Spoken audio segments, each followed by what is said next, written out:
You can say the invocation. Om Namo Bhagavate Vasudevaya. Om Namo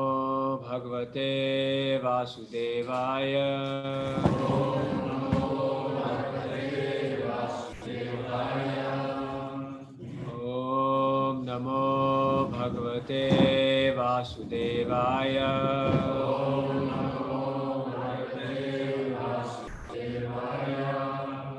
Om Namo Bhagavate Vasudevaya.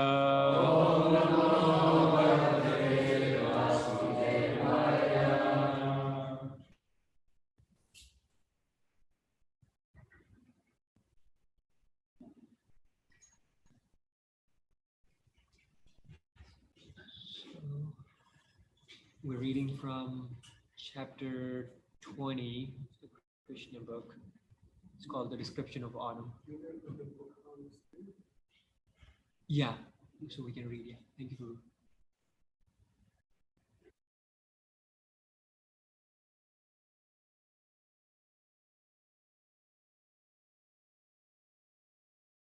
So it's a long chapter for the time that we have for the class. So what I had thought, actually the chapter first talks about the rainy season, and then it makes kind of some analogies of how you can see the different parts of the rainy season, and kind of see the analogies with your spiritual life, how it starts with the rainy season being kind of covered with the clouds, is kind of like the time we are in, the time of Kali, and then how the whole sky is the similarity of the Supreme is like a whole sky, and it doesn't get covered with the cloud. So it goes through some similarities like that, and then towards a little bit past the halfway, then it kind of talks about the autumn season. So after the rainy season comes the autumn season. So maybe I thought we could read that together, and then what I would like to do is like the analogies or the things that stand out to you. Maybe we can go around and kind of share from what we read, what kind of stood out. Yeah. So if you search for like while Krishna and Balaram. Yeah, so we can start reading from there. Or no, there's one more.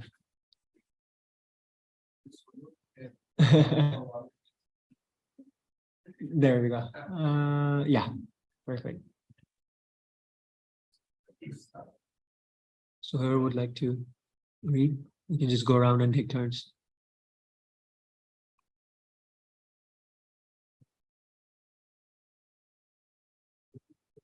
Fine.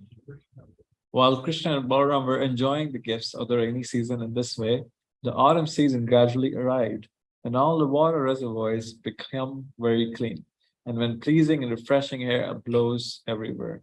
With the appearance of autumn, the sky was completely clear of all clouds and recovered its natural blue color.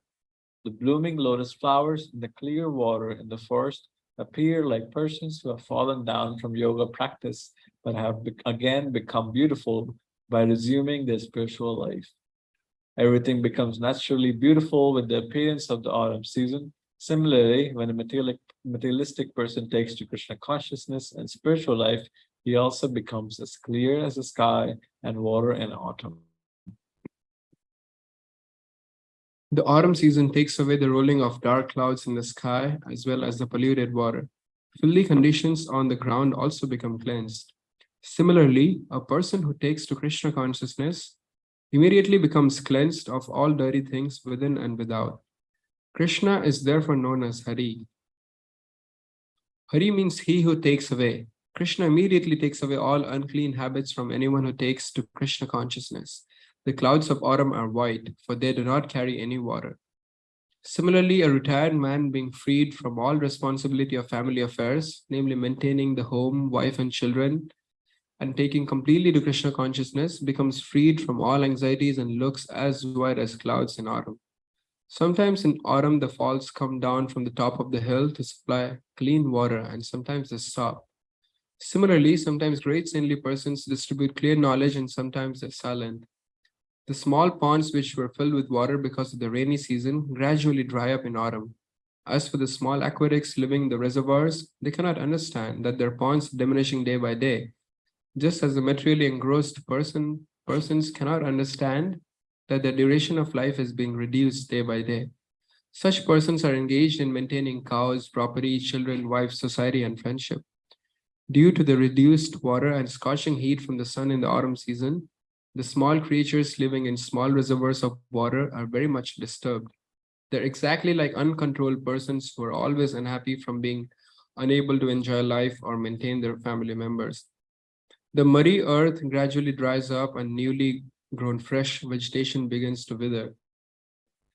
Similarly, for one who has taken to Krishna consciousness, desire for family enjoyment gradually dries up.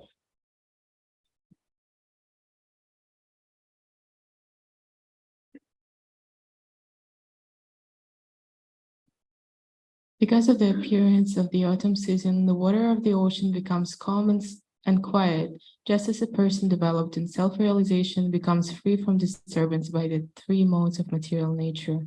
In autumn, farmers save the water within the fields by building strong walls so that the water contained within the field cannot run out. There is hardly any hope for new rainfall. Therefore, they want to save whatever is in the field. Similarly, a person who is actually advanced in self-realization protects his energy by controlling the senses. It is advised that after the age of 50, one should retire from family life and conserve the energy of the body for utilization in the advancement of Krishna consciousness. Unless one is able to control the senses and engage them in the transcendental loving service of Mukunda, there is no possibility of salvation.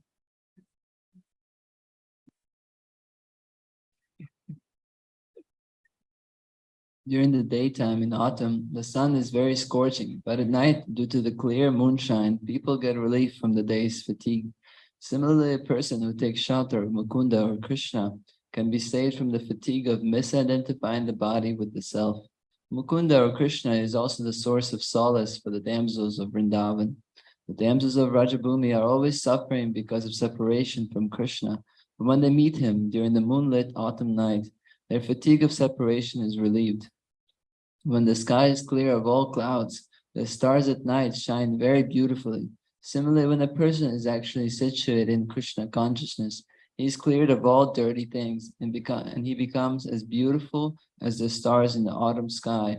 Although the Vedas contain instructions for pursuing knowledge, gyan, for practicing mystic yoga, and for engaging in the karmic activities in the form of sacrifices, the ultimate purpose of the Vedas is stated in the Bhagavad Gita.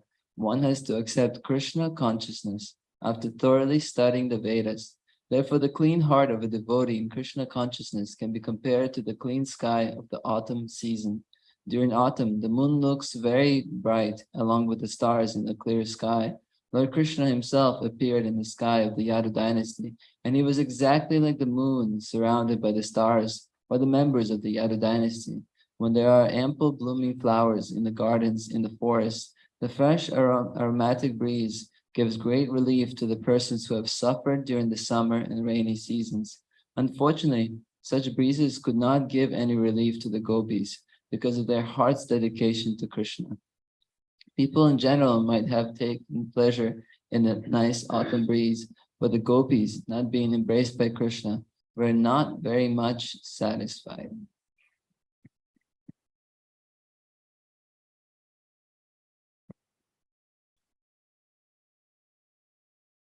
On the arrival of the autumn season, all the cows, deer, birds, and females in general become pregnant because in that season, all the husbands generally become impelled by sex desire.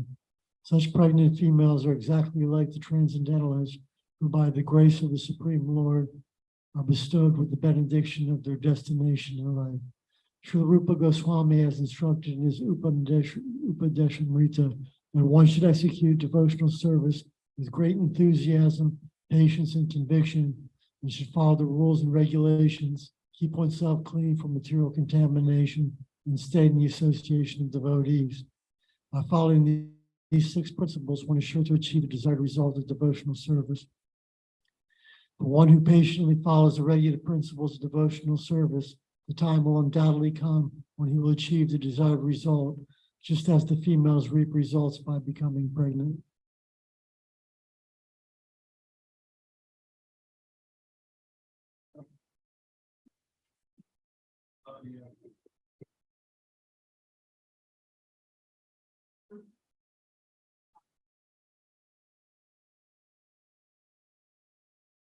During the autumn, the lotus flowers in the lakes grow in large numbers because of the absence of lilies.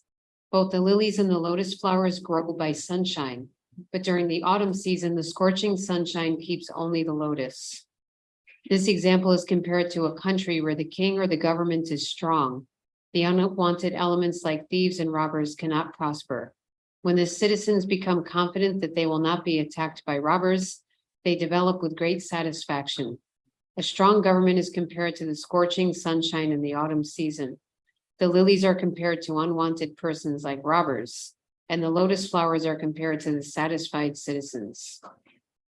During autumn, the fields become filled with ripened grain. At that time, the people become happy over the harvest and observe various ceremonies such as Navana, the offering of new grain to the Supreme Personality of Godhead. The new grain is first offered to the deities in various temples, and all are invited to take sweet rice made with this new grain. There are other religious ceremonies and methods of worship, particularly in Bengal, where the greatest of all such ceremonies is held, called Durga Puja.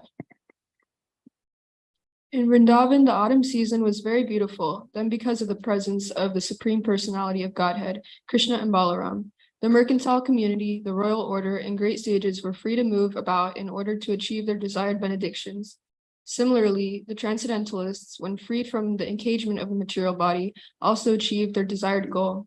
During the rainy season, the mercantile community cannot move from one place to another and so do not get their desired profit, nor can the royal order go from one place to another to collect taxes from the people. As for saintly persons who must travel to preach transcendental knowledge, they also are restrained by the rainy season. But during the autumn, all of them leave their confines. In the case of the transcendentalist, he may be a jnani, a yogi, or a devotee. Because of the material body, he cannot actually enjoy spiritual advancement. But as soon as he gives up the body or after death, the jnani merges into the spiritual effulgence of the Supreme Lord. The yogi transfers himself to the various higher planets, and the devotee goes to the planet of the Supreme Lord, Goloka Vrindavan, or one of the Vaikunthas, and thus enjoys his eternal spiritual life. Thus ends the Bhaktivedanta purport of the 20th chapter of Krishna, description of autumn.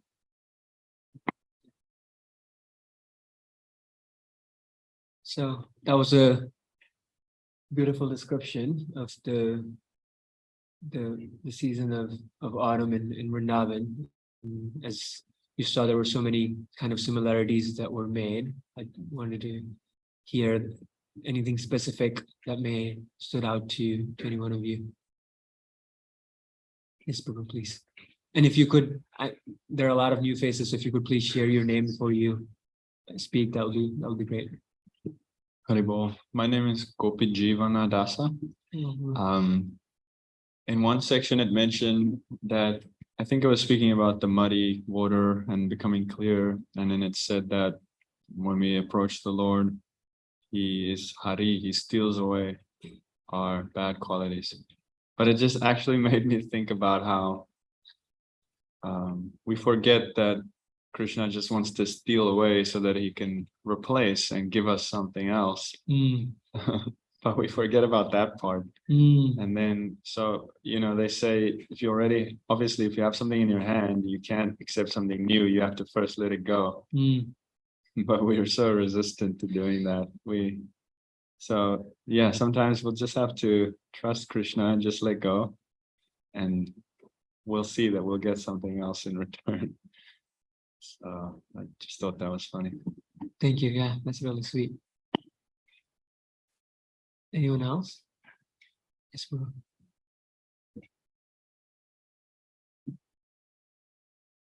One stood out to me as in like I got bewildered when I read that analogy. It was of when the ladies get impregnated, and I was like, what analogy can be made from this? And that was compared to transcendentalists. It's like, wow, like the way they reap the results, the transcendentalist gets the benediction from the Supreme Lord and goes to the next destination. So I would like to ask like for further like elucidation of that.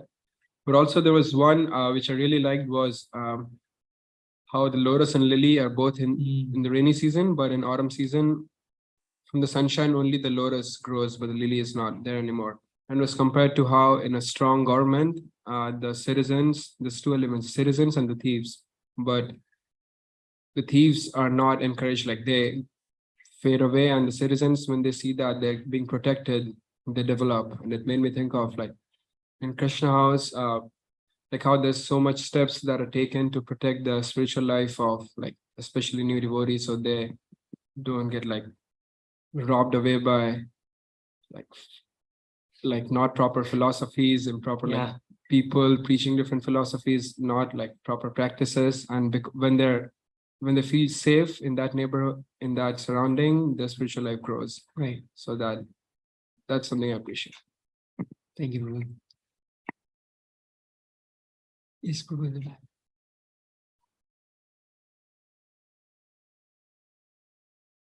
My name is Robert. I like the line, due to the reduced water and scorching heat from the sun in the autumn season, the small creatures living in the small reservoirs of water are very much disturbed. I see that in myself sometimes. I have a poor habit of trying to make my environment cater to my needs and then make it my home without understanding that there are factors outside of my control sometimes that will change my environment. So that line really just stuck out to me. Thank you.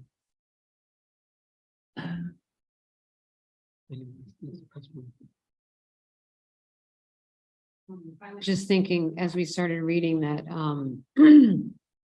on the surface, everything can look very beautiful, but underneath the surface, there's a lot of suffering still going on. So it helps us to remember that the material world will never be the place for us. It won't be our permanent home. And that as nice as everything looks, there's still stuff going on. So I like all the analogies, just saying, well, it's like this and it's compared to, so there's always still something going on. Thank you. Yeah, that's really nice meditation to remember. And on the complete juxtapose of it, if you see kind of like one analogy that I heard one time is like going in spiritual life is kind of going for, is that like snorkeling, or like when you kind of go underwater, it's like on the top it may seem just like plain, or there's you kind of don't see much, but the deeper you go, you see all these like beautiful colors and beautiful things that you don't really notice and on kind of the surface level. So the deeper we go in our spiritual life, we can kind of see those Krishna gives us the different moments of the different tastes where we can kind of experience those colors and see that. So yeah, it's nice that you brought that, kind of comparing it to like how the spiritual life is juxtaposed, but remembering the meditation that no matter how beautiful or nice the material may look like, there's always suffering underneath. Anyone else? Yes, please.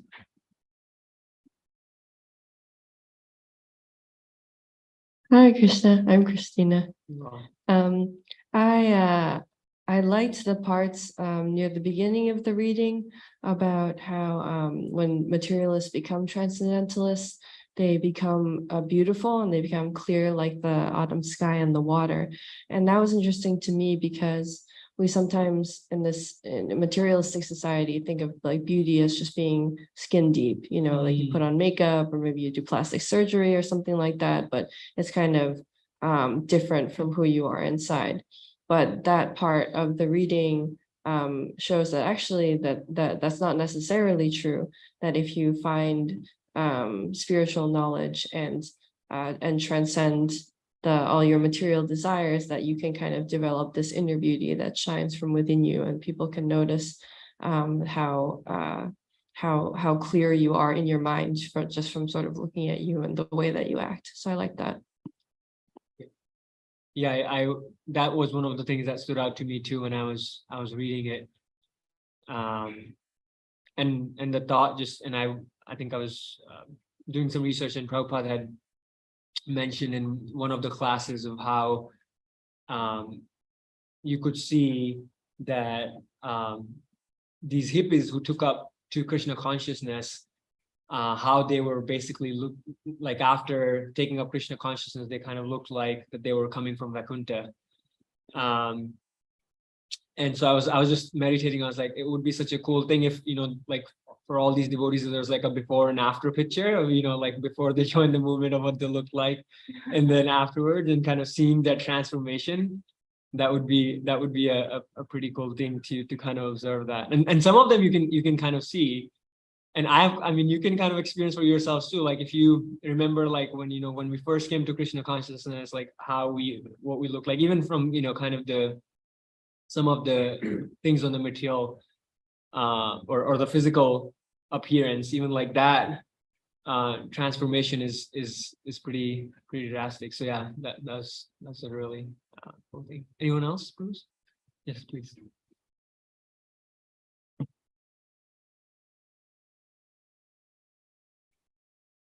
The chapter is titled "The Description of Autumn," but it seems like the glories of autumn season. So as we were reading, what came to my mind is also in the month of autumn we celebrate Kartik, and you know it's a very wonderful time. And in the West we celebrate Christmas as the most wonderful time, but we have a whole month of Christmas, you could say, and you know the autumn is pretty cool like that. Thank you. Anyone else? Yes, please.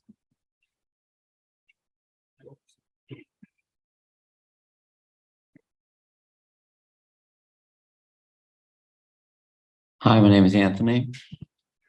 I'm so attracted to the season of autumn. It's like a luminous space. It's a transformative time.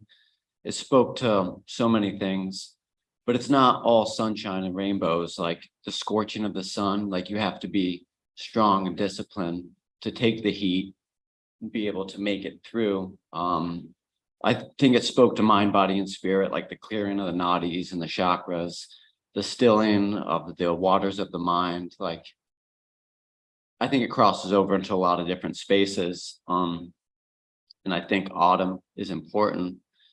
And like, I spoke to Krishna, like I was just thinking that he had to hide himself in the clouds for you to be grateful for his presence when he came back. So it was like he was missing and something was missing in you. So when the sun shines again, it's like, oh, that's what was missing. It was the sun. And then everything grows, and then it's a great time. Thank you. Anyone else? Yes, please.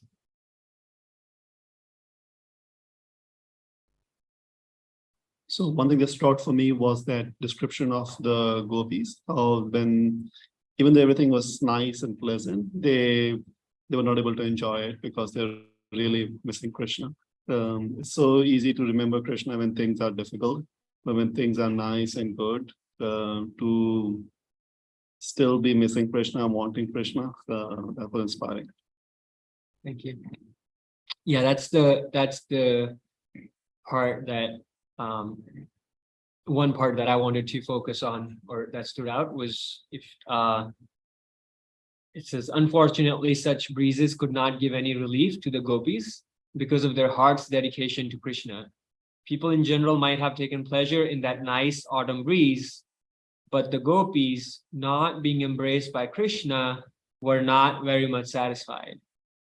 So, couple things that stood out on that point was, one, if like for us, if the things are going nicely in the material world, right? If there's beauty around, and you're not really you're not having any kind of difficulties, it's easy to kind of get complacent, right? And you can suddenly be like, oh well, we're in the Bhagavatam, but like I don't know, like this material world is not like that bad place. Maybe I can survive here. Sometimes that complacence can come.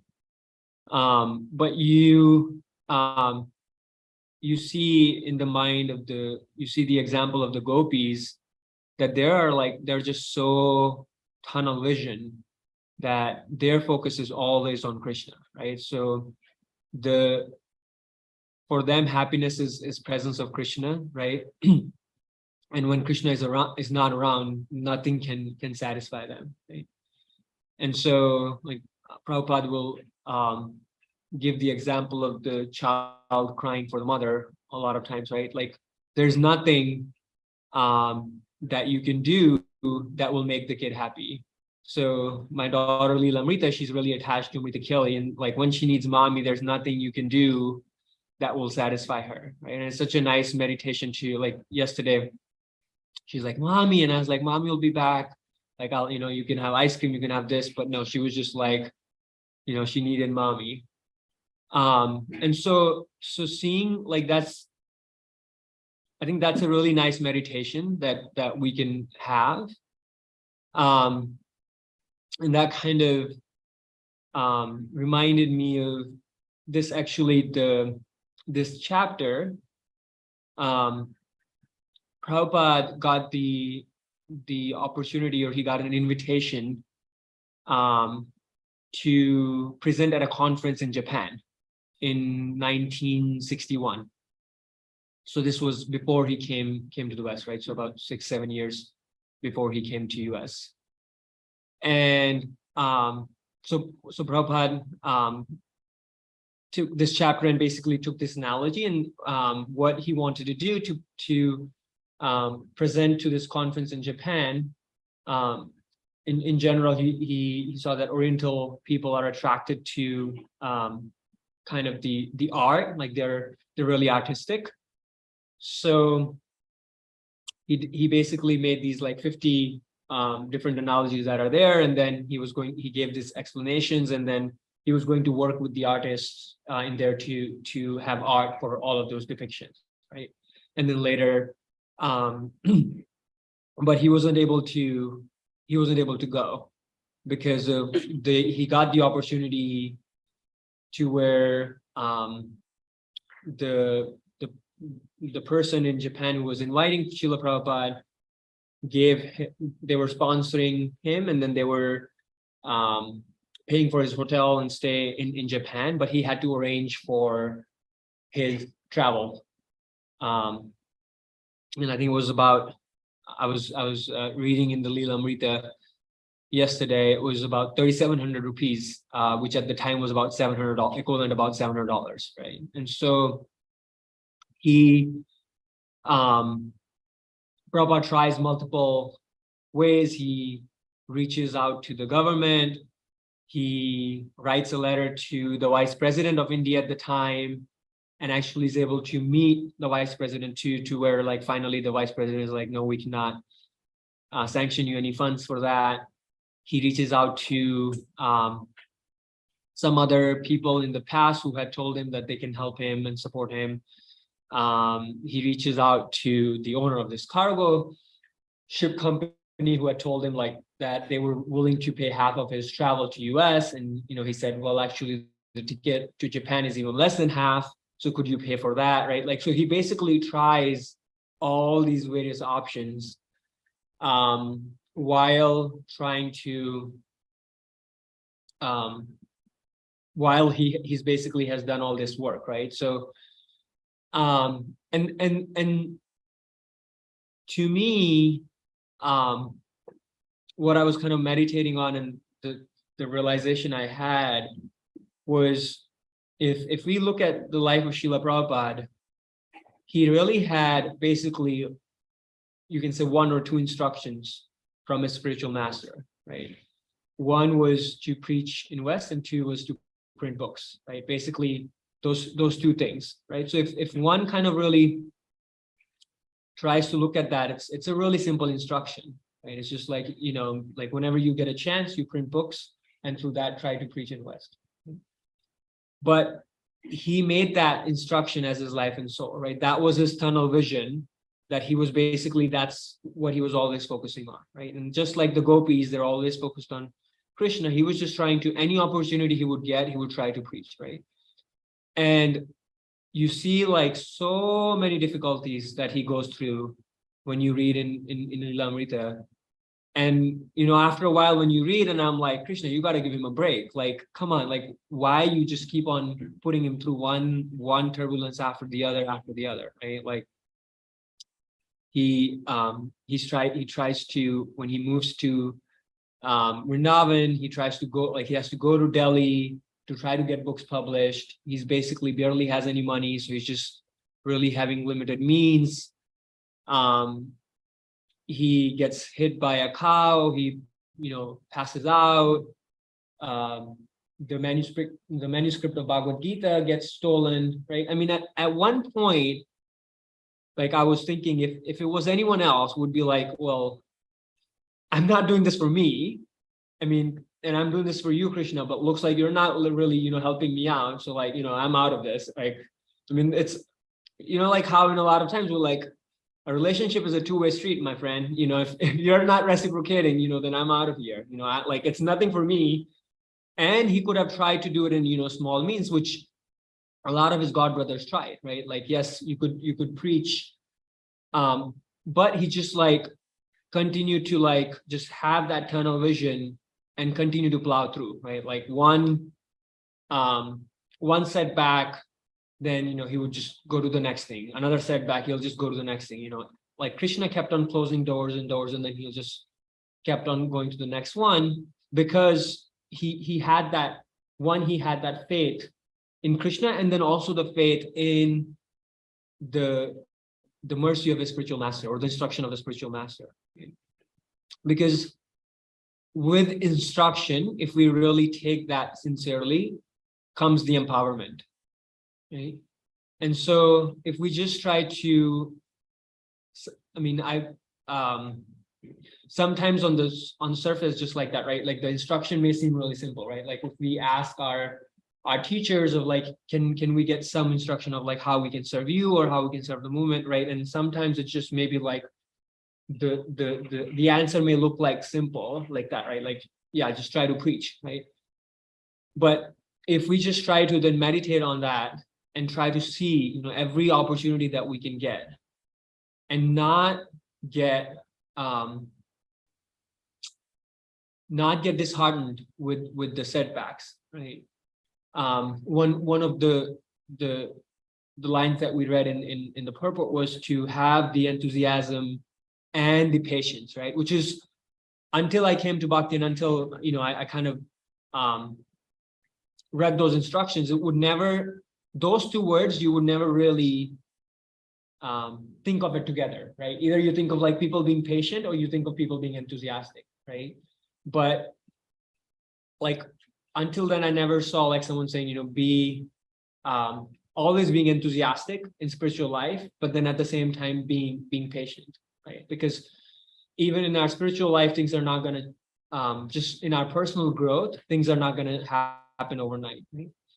And the same way when we're trying to do something for Krishna, it's not going to happen overnight, right? And there will be a lot of setbacks, whether that may be the tests from Krishna, whether that may be because Krishna loves to glorify his devotees, right? I mean, that's the reason, like, we can read, and Prabhupada's Lilamrita is so inspiring, right? Like, think of if Prabhupada had a ticket to the first class airline, and someone was there to pick him up in a limo, what would that story be like, right? Like, it wouldn't be what, like, we read now and how inspiring it is, right? And so there's a reason that Krishna puts his devotees through those tests, because he loves his devotees to be glorified, right? And he knows that, like, there was I don't remember the details, and if I don't know if any one of you know this story from the Bible, where I think the Satan goes to God and is saying, like, your devotee, like, so and so is not really a devotee, and he's like, you try it. Does anyone know that story? Worship just to get something, worship just to get material results. That's what he says, but then he's like, no, you can take away, like, he takes away the family, and then he kind of, it just keeps on going, and he's still strong in his faith, right? And so that's, we have a strong faith, but then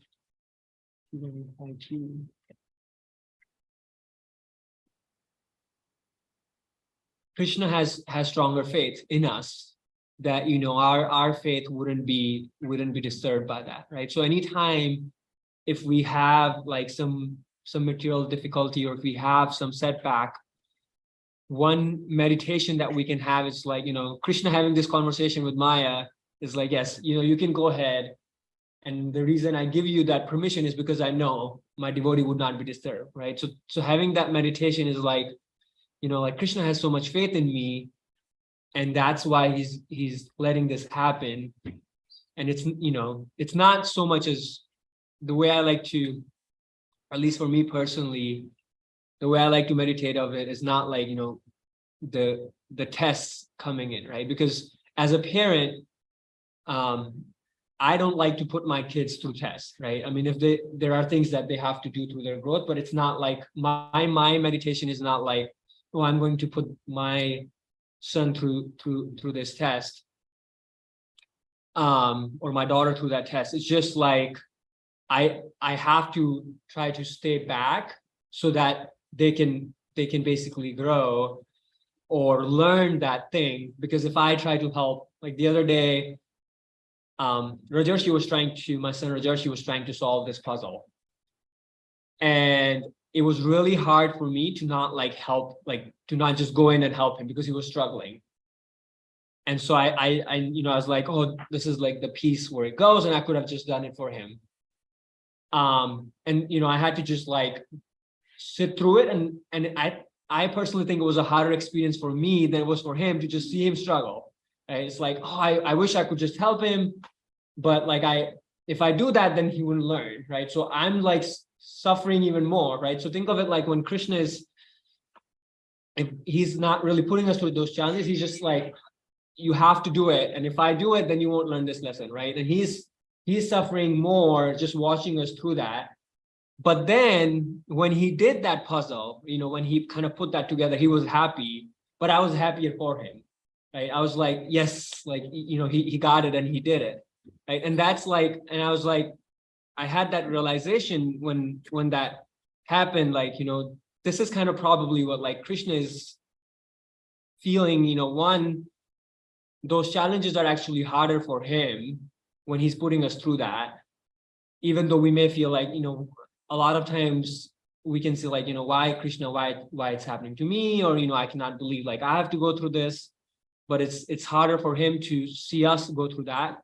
And then two, when we come on the other side and have learned that lesson, or, that that we're stronger, he's actually happier for us than the joy or the happiness that we have, right? Like a parent never likes to put their kids through tests. So that's a nice meditation, and then just kind of realizing to take the even like what may look like a simple instruction as our life and soul, and try to have that tunnel vision. And when the setbacks come, one of my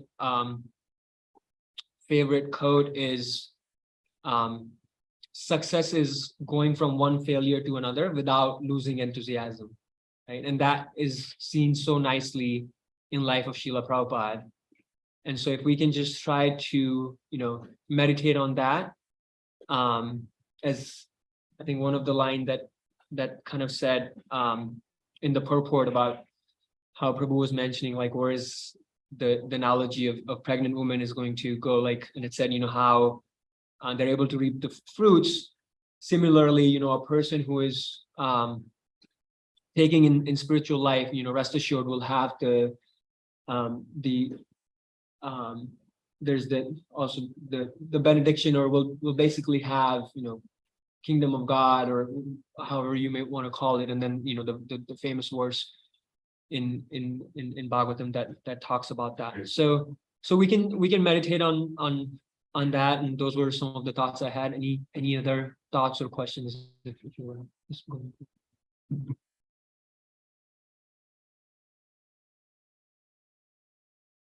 As you were speaking about Srila Prabhupada, a question came to my mind, because you were describing that, Srila Prabhupada went through a lot of difficulty, and maybe if we were in that position, we probably wouldn't have been able to endure it.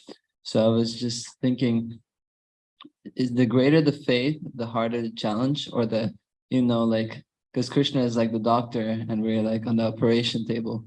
So sometimes, I guess, to trust the doctor, you have to have more faith, and then he can go a little deeper. I don't know. I'm just thinking, what do you think about that? Yeah, that's a good point. I think one thought that comes to my mind, right, is that the verse that talks about when Krishna is happy, he provides, but what's the verse? When he's really happy, then he takes away. Is that? Do you know what? When it's really happy, he takes. When it's happy with you, he provides. When it's really happy, he takes. Right. Right. When Krishna is really pleased, then he takes away. And that's what if you read the Lila Amrita, Prabhupada had that same question. And he was thinking, is that why it's happening to me? Is that why Krishna is taking everything? So when and Srila Prabhupada, actually, if you read in the Lila Amrita, there's the time where Srila Prabhupada goes to some of his senior godbrothers and asks him, like, is this what is happening in my life, right? So yeah, I think you can say that, like, yeah, when Krishna is getting really pleased, and it's just, what may look like challenges or hard things, but it's like, it's a reciprocation of Krishna, and he's taking those things away, right? Kind of what we read through. So that's kind of my thought about it. It's true.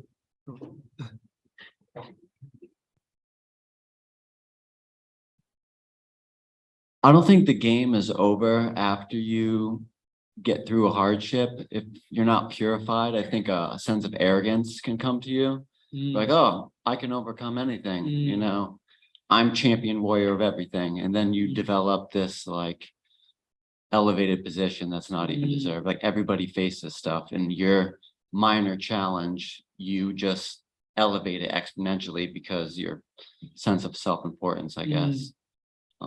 So I think it just keeps going and going and going. And then you're faced with these challenges day by day, moment by moment. Thank you. Yeah, that's an important point. It loses the purpose of it if we get attitude about it, right? When we're pompous about it. And so there are a couple of things that come to my mind for that. Thank you for bringing that up. One is, I was talking to a senior devotee, really sweet. I don't know if some of you, Madhvacharya Prabhu, he's from Washington, DC. If you ever get a chance to get his association, he's a wonderful devotee.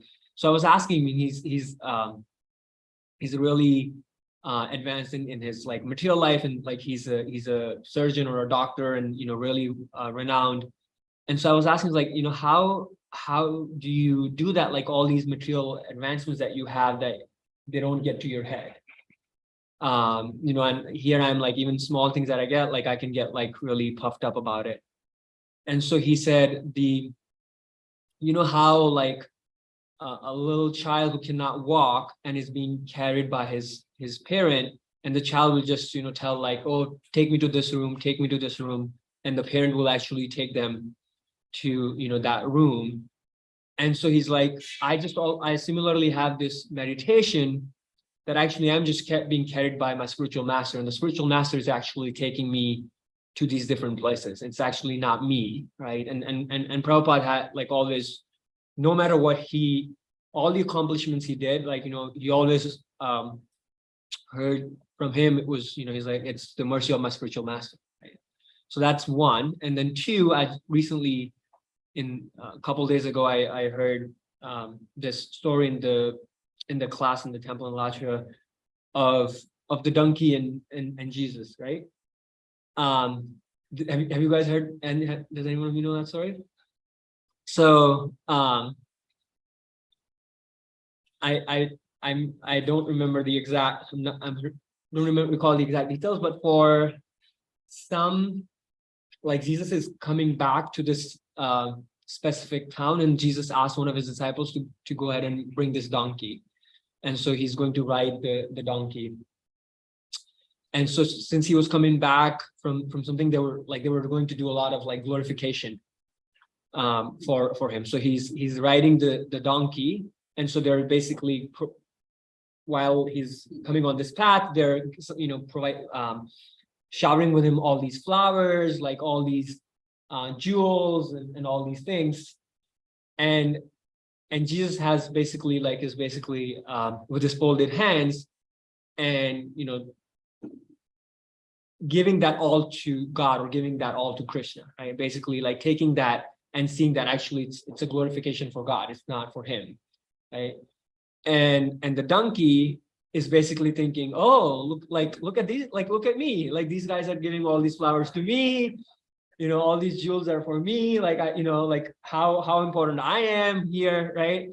So anytime when that happens, I think like, okay, like don't be a donkey, right? Like that's a nice meditation to have whenever if little advancement comes, and the thought of like attitude or pompousness or whatever may come, like, oh, like dude, don't be a donkey, like it's not you, it's for Krishna, and Krishna is actually helping you through those challenges, right? It wasn't like my strength, it was the mercy of the devotees, the mercy of the spiritual master, and the mercy of Krishna. Thank you, that was a really good point. Thank you for bringing that out. Yes, Paul. So now the Prabhu calls them ash devils. Calls him what? Ash devils.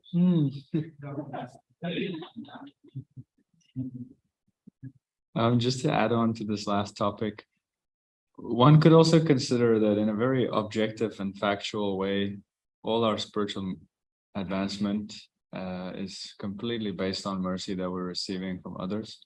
So, if we were to probably not wake up in Krishna house tomorrow morning, we might struggle with our rounds a little more, and take yourself even further out of the association of devotees, and then you might find that you are actually not that spiritually advanced. Yeah. So that's just also something to keep in mind at all times, that we're constantly just running on the mercy of Gauranitai, our spiritual masters, the other devotees. Yeah, so true. Prabhu, you had something you want to share? I was just saying that the verse which you were talking about, when Krishna takes care, when Krishna likes you, he gives you, but he likes you more, he takes everything. That was the first ever verse I saw in Bhagavatam. It's in chapter 88, verse number 8 in Canto 10. And up till now, I still regret I showed that verse to my friend who brought me to ISKCON, and he left looking at that verse, and he said Krishna is very mischievous and I'm not going to worship. Yeah. So Yeah. it's kind of sad that he bought me the temple, he showed me Gaur Nitai, and now he left. I showed him. So you just take it really, really seriously, so that way you will get the benefits of you making the spiritual advancement, right? Because he brought you closer to Krishna. It was all because of him. He told me that let's go to ISKCON, and I was like, yes, let's go to the ISKCON. And later on, some days later, I found that verse and I showed it to him. Like, look at this. And then, anyways, maybe he'll come back. Yeah, or yeah, I was listening to this class by Gauranga Prabhu, and he was sharing how he went back to kind of share Krishna consciousness with some of his family and cousins, and so he's like, well, I didn't want to give the class because obviously they don't want to hear from the family members, so he had asked like another devotee to give like a talk, and the devotee was sharing how when even when with one family member takes up Krishna consciousness, how the whole family gets benefit and actually can if that person really takes it's sincerely, like he can basically bring the whole family back to Krishna. And so he was saying like how after the class is like there was these like cousins that were coming to Gauranga Prabhu, and he's like, yeah, you anything you need, like you take this seriously. So make sure that we are deliberated. So make sure that you're doing you're doing your job. So that kind of reminded me of that. So you got to make sure that you are focused, so that way you can bring him with you, because of he brought you to Krishna. Yes, Guru.